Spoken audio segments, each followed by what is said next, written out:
একটি বিষয় হচ্ছে মুফতি আমির হামজা সাহেবের একটা ওয়াজ শুনছিলাম। নবীজি সাল্লাল্লাহু আলাইহি সাল্লামের স্ত্রী হযরতে খাদিজা রাদিয়াল্লাহু তাআলা আনহা সম্পর্কে তিনি বলেছেন, উনি কখনো নামাজ, রোজা, হজ, পর্দা এর কোনোটাই তিনি করেননি। এই আলোচনাকে কেন্দ্র করে কিছু আলেম সমাজ নেতিবাচক মন্তব্য করেছেন। আমরা কোনটা সঠিক এটা জানতে চাই, আপনাদের কাছে পরিষ্কারভাবে বুঝিয়ে বলবেন। অত্যন্ত গুরুত্বপূর্ণ বিষয়। খাদিজা রাদিয়াল্লাহু তাআলা আনহা রাসূলের জন্য সব দিয়েছেন, ইসলামের জন্য অত্যন্ত প্রহরী ছিলেন তিনি, রাসূলের দুর্দিনের সঙ্গিনী ছিলেন তিনি। তখন নামাজ ফরজ হয় নাই। নবীজি তখন নামাজ পড়তেন রাকাতাইন রাকাতাইন, দুরাকাত করে। বলেন করাকাত করে। এই দুরাকাত নামাজ ফরজ হয়নি। তাতাওয়ান, আল্লাহকে খুশি করার জন্য দুরাকাত নামাজ পড়তেন। এই নামাজ আম্মাজান খাদিজা রাদিয়াল্লাহু তাআলা আনহা নবীজির সঙ্গে পড়েছেন। পর্দা তখন ফরজ হয় নাই। হজের বিষয় তখন আল্লাহ তাআলা ফরজ করেন নাই। যে বিষয়গুলো বলা হয়েছে একটাও তখনও ফরজ হয়নি। তবে এই বিষয়টার উপস্থাপন ভঙ্গি আরো সুন্দর হতে পারত। এরকম যেন না হয় এক ওয়াক্ত নামাজ পড়ে নাই, একটা রোজা রাখে নাই, এটার ভঙ্গিটা এরকম না হয়। কারণ ওয়াজের ভঙ্গি তো এক এক সময় এক এক রকম হয়, স্বাভাবিক না? যেমন আমি কথাটা বলতেছি একরকম, এখন আমি যখন সুর দিয়ে বলবো বিষয়টা আরেক রকম হবে। তবে খেয়াল রাখতে হবে, আম্মাজানদের ক্ষেত্রে কথা বলার ক্ষেত্রে অত্যন্ত সাবধানতা অবলম্বন করে কথা বলতে হবে। এটা সাধারণ বিষয় না। উনি বুঝাতে চেয়েছিলেন যে বিষয়টা অত্যন্ত সুন্দর, কিন্তু সুন্দর বিষয়টা হয়তো উপস্থাপন ভঙ্গিতে কিছু ঝামেলা হওয়াতে কেউ সমালোচনা করতে গিয়ে উনার মা তুলে যদি গালি দেওয়া হয়, গালি দেওয়াটা সম্পূর্ণ ফাসেকি। এই ফাসেকি কাজ এটা করা, এটা মুসলমানের জন্য কোনোভাবেই উচিত হতে পারে না। গালি দেওয়া এটা ফাসেকি কাজ। ফাসিকরা গালি দেয়। মুনাফিকদের চরিত্রের অনন্য চরিত্র হচ্ছে ইদা খাসামা ফাজার, যখন তারা রেগে যায় তখন গালি দেয়। তো যদি কেউ মনে করেন এবং বলে থাকেন যে গালি দিয়ে ফেলছে উনি, এটা ওনার স্বভাব অথবা এলাকার আঞ্চলিকতায় উনি গালি দিয়ে ফেলছে, না, আঞ্চলিকতা বলেই আপনি গালি দিতে পারবেন না। গালি দেওয়াটা ফাসিকি। জোরে বলেন কি?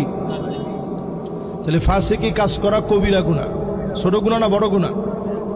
এই কবিরা গুনার সাথে সম্পৃক্ত হওয়া এটা তওবার শামিল। এজন্য উনি মুরব্বী মানুষ, আমাদের সকলের শ্রদ্ধাভাজন। আরেকটা বিষয় না বললে না, উনি সরাসরি আমার আব্বার উস্তাদ, যিনি গালিটা দিচ্ছেন, মুহিবুল্লাহ বাবুনগরী হাফিজাহুল্লাহ ওয়া রাআহ।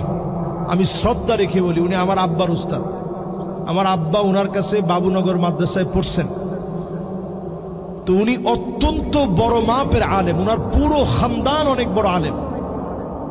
এখন হুজুর রাগের মাথায় সন্তানদেরকে অনেক সময় বাপ অনেক কিছু বলে ফেলে।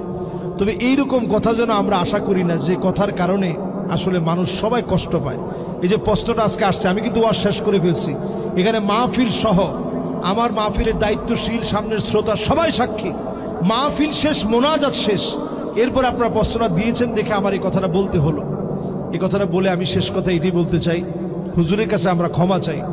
আমাদের যদি কোনো ভুল ত্রুটি হয়, তিনি যেন আদর করে ওনাদের ছাত্রদেরকে দিয়ে শুধরায় দেন।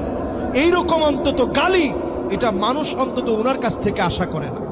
উনি যেহেতু বয়োবৃদ্ধ মানুষ, অনেক সময় ওনার স্বাভাবিক ব্যালেন্স ঠিক রাখাটা কঠিন, ব্যালেন্সহীন হয়ে যেতে পারে।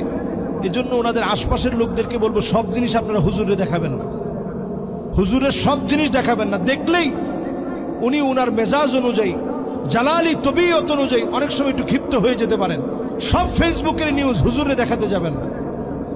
হুজুরের খেদমত করতে দেন। এখন হুজুরের খেদমত হচ্ছে ওয়াহদাতুস সাফ, এই জাতির ভিতরে একটা ঐক্য গড়ে তোলা। এই জায়গার মধ্যে যেন আমরা ফাটল তৈরি না করি।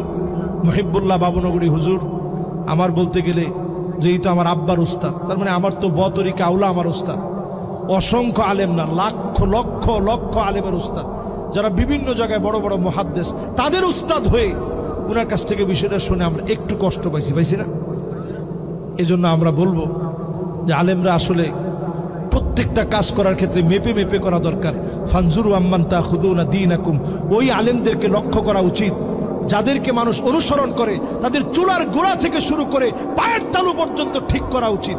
তাহলে মুখের ভাষা কি বাদ যাবে? সবটা ঠিক করা উচিত। এজন্য আমরা কথার মধ্যে যদি কোনো ভুল করি, আল্লাহর হস্তে আল্লাহ আমাদেরকে মাফ করে দিক। আমাদের উস্তাদ মুহিব্বুল্লাহ বাবুনগরী হাফিজাহুল্লাহ ওয়া রাআহ হুজুরকে আল্লাহ তাআলা ক্ষমা করে দিক। আমাদের কথা যেন মার্জিত হয়, সুন্দর ভাষাভাষী হয়ে আমরা যেন ফাসিহুল লিসান হতে পারি, সুন্দর ভাষায় বাকপটুতার সঙ্গে আমরা যেন কথা বলতে পারি। আল্লাহ যেন তৌফিক দান করেন, পড়ে না আমিন। উত্তর পাইছেন তো আপনারা?